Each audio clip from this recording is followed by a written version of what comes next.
So a couple of the best ways that you can improve a room are paint, and the other is drapery. Paint we'll go through in another episode, but drapery is what we're going to go through today. You don't have to break the bank and go out and hire a decorator to come in and do your measurements, hire a company to come and hang up your draperies, especially if you know all the standard sizes and the ways to measure your windows.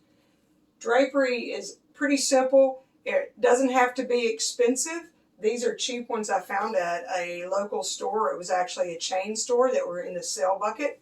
I already knew my measurements of my window, so I was able to grab those up. I think I paid $9 for this piece of fabric here. You can even make your own.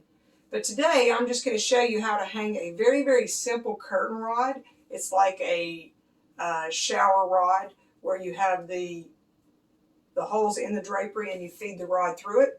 Very simple, but you want to make sure you get it in the right place, the right dimensions, and the right height above the window.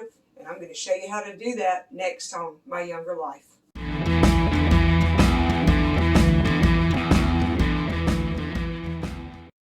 Let's see what we got here on these directions.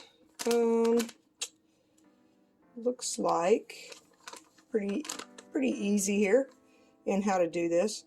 Here's your hardware, and we have the screws, we have all these things. Always check those before you get started. The last thing you want to do is get started on a project and halfway through find out you don't have all the hardware, and it happens a lot.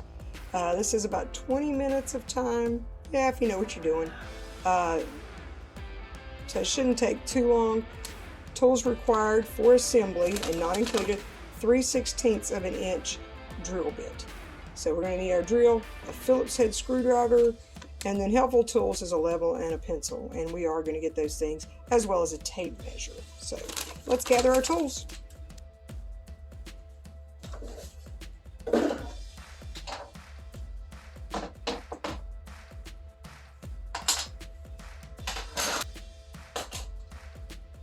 Okay, one of the hardest things I have is knowing which drill bit is what. When you have this drill bit, you can look. A lot of times they do not have any markings that say it's a 3/16. So I love this little gadget here. It has all of your distances on them, and you'll go through, or your widths. You go through, and when you find the one that fits, then you'll know, and this one is a 3/16, because right there it fits. So I put this in with all of my drill bits. So before you even go to the store and buy your drapes, you need to do some measurements. I'm going to show you, you're going to measure from the top of your window to the very bottom. So mine is 64 inches. And then the width is, I'm going to go from the outside of the frames, is 40.5. So typically your standard curtain rod is 6 inches above, 3 inches to the outside. Now how I'm going to do this is, I'm going to do my measurement, 6 inches above. So I'm going to do 6 inches above. And then I'm going to measure 3 inches from here. I'm going to do a second one down here. And then I can line that up with a straight edge. Line those two up. Also, if you're using a level, your bubbles will be centered, your vertical bubbles. And then you can put your line here. This is your 6-inch one.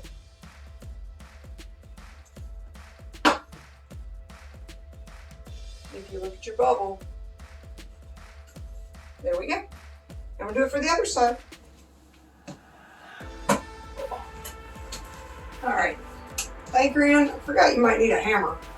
I like a hammer myself. But one thing that I failed to video for some reason is you need to drill this hole with that 3/16 bit. And I put an anchor in. That's what I'm doing now. And this anchor for this particular curtain rod assembly is one of the really cheap anchors. It's not high rated. I don't mind because this is just a guest bedroom. But if this were a child's room, especially one that might be a toddler learning to walk and stand up. I would definitely upgrade those anchors. If I couldn't get a screw right into a stud, I would put a heavy-duty anchor that's rated for, I don't know, 40, 50 pounds. So that if a child pulls on this curtain, the curtain won't fall on its head, because that would not be a good experience. So I'm putting those anchors in, I'm putting those screws in. Now I'm going to use my level just to make sure when I put those 2 screws in that my rod holder is exactly perpendicular to the floor and ceiling. We don't want the curtain rod tilted.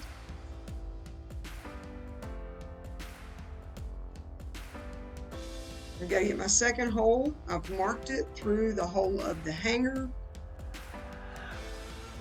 We're going to put that in there and put that next anchor in there. And again, I'm going to tap that in with my hammer. I think that's the best way to do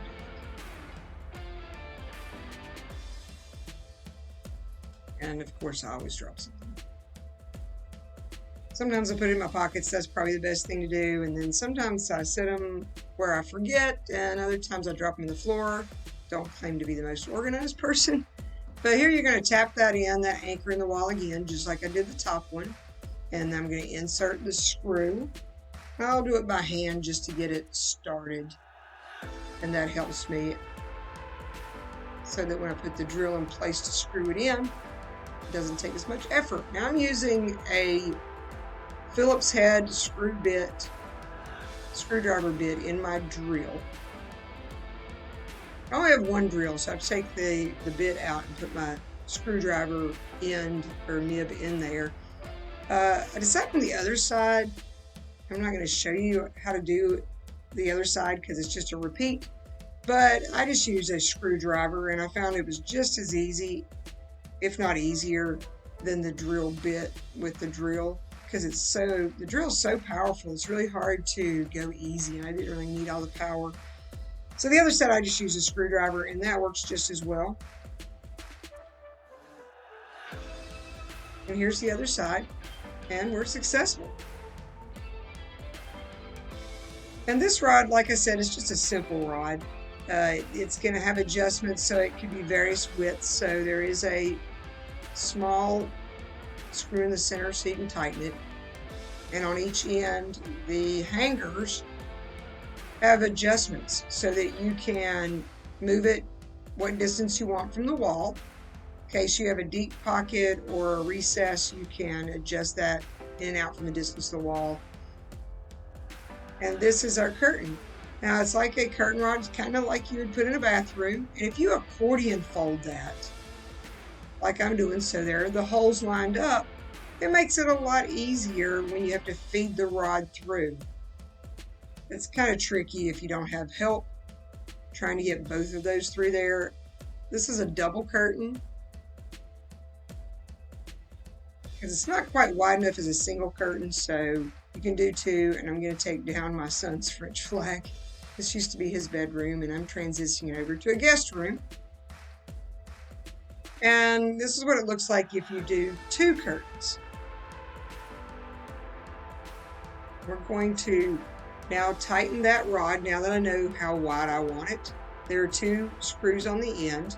One adjusts, like I said, the distance from the wall. The other one tightens in on the rod itself to keep the rod from slipping.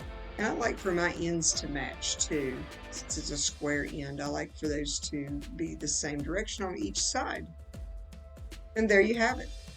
A simple curtain rod, an inexpensive way to do window treatments. Yeah, it's wrinkled. Eventually those wrinkles will come out or I could steam them. That's it.